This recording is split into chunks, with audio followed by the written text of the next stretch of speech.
महादेव और देवी पार्वती को वह कठोर निर्णय लेना पड़ता है जो कि जगत कल्याण के लिए उज्जवल है।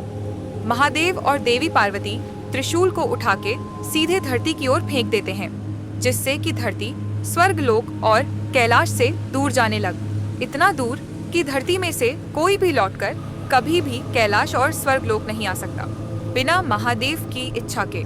लेकिन त्रिशूल फेंकने के ठीक बाद महादेव वासुकी को आखिरी बार पुकारते हैं कि वासुकी, अगर तुम्हारे अंदर शिव को लेकर जरा भी प्रेम है तो लौट आओ, लौट आओ वासुकी। और हम देखते हैं कि वासुकी के अंदर से स्वार्थ मिटने लगता है और वासुकी महादेव का नाम सुनते ही पृथ्वी दूर जाए उससे पहले ही महादेव के पास में आ जाता है। कैलाश में सभी लोग खुश भी होते हैं और उदास भी नारायण।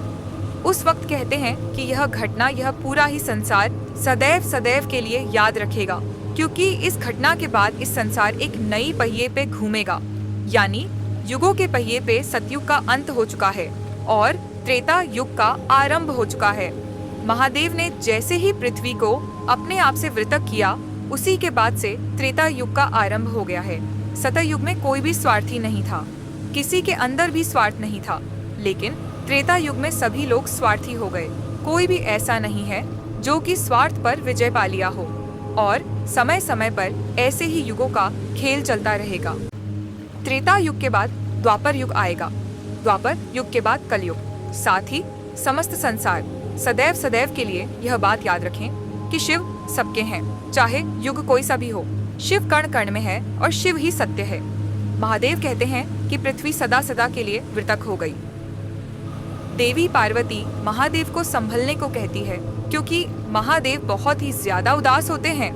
जिस पृथ्वी को महादेव और देवी पार्वती ने मिलके बनाया आया था, वही पृथ्वी हमेशा हमेशा के लिए महादेव और देवी पार्वती से पृथक हो गई। देवी पार्वती कहती है कि महादेव, इसके अलावा हमारे पास कोई विकल्प भी नहीं था। अगर हम यह निर्णय नहीं लेते तो स्वार्थ धीरे धीरे करके स्वर्ग लोक और कैलाश में भी आ जाता और सभी लोगों को स्वार्थी बना देता। हमने जगत कल्याण की ओर कदम बढ़ाया है। पीड़ा तो मुझे भी इतनी ही है, लेकिन शायद यही नियति का खेल था। असुर माता दत्ती कहती है कि ये क्या असुर गुरु, जिस स्वार्थ का प्रभाव इस पूरे ही संसार में होने वाला था, वो सिर्फ पृथ्वी तक समेट के रह गया है। आखिर ऐसा क्यों असुर गुरु महादेव हमेशा कोई ना कोई विकल्प आखिर कैसे निकाल लेते हैं? असुर गुरु कहते हैं कि असुर माता, यह भी हमारी विजय ही है। हालांकि यह संपूर्ण विजय नहीं है, लेकिन यह संपूर्ण विजय का शंखनाद है। हमने शिव को पृथ्वी से अलग कर दिया है, इस पूरी पृथ्वी को स्वार्थ से भर दिया है और अभी भी कार्य शेष है। स्वार्थ का प्रभाव अभी भी शेष है। कैलाश में हम देखते हैं कि नंदी और सारे शिवगण महादेव को देख के बहुत ज्यादा चिंतित होते हैं और महादेव को इस अवस्था में नहीं देख पाते हैं।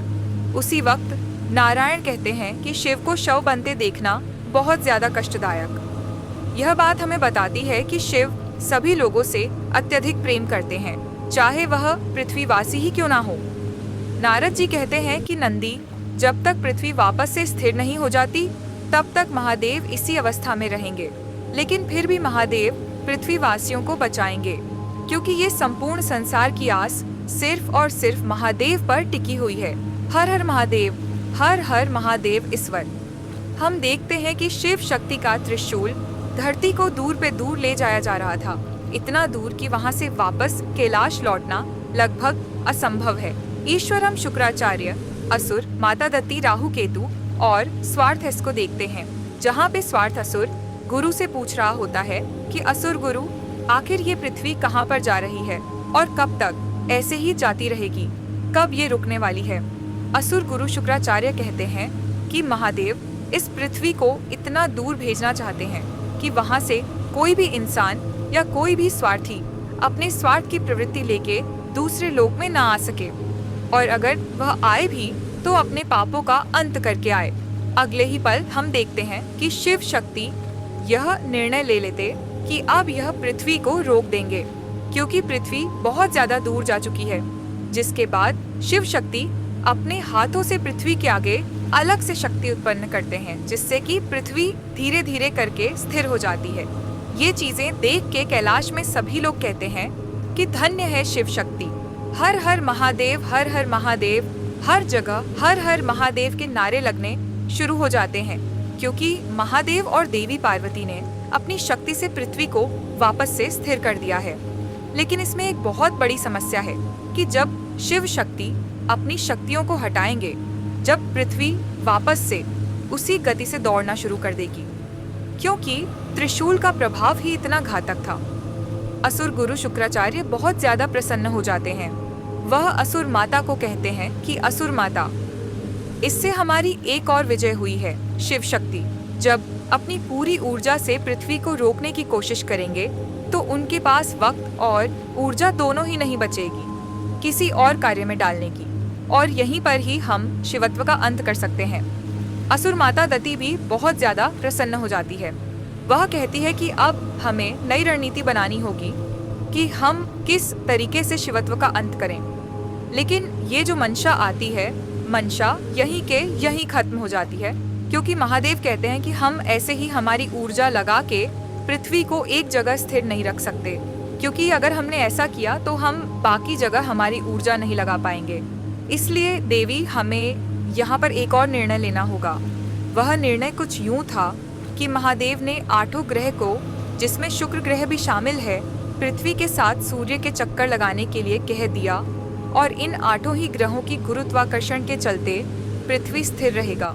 ऐसे ही इंटरेस्टिंग वीडियो देखने के लिए हमारे चैनल को सब्सक्राइब करें, लाइक करें। मिलते हैं अगली वीडियो में। नमस्कार।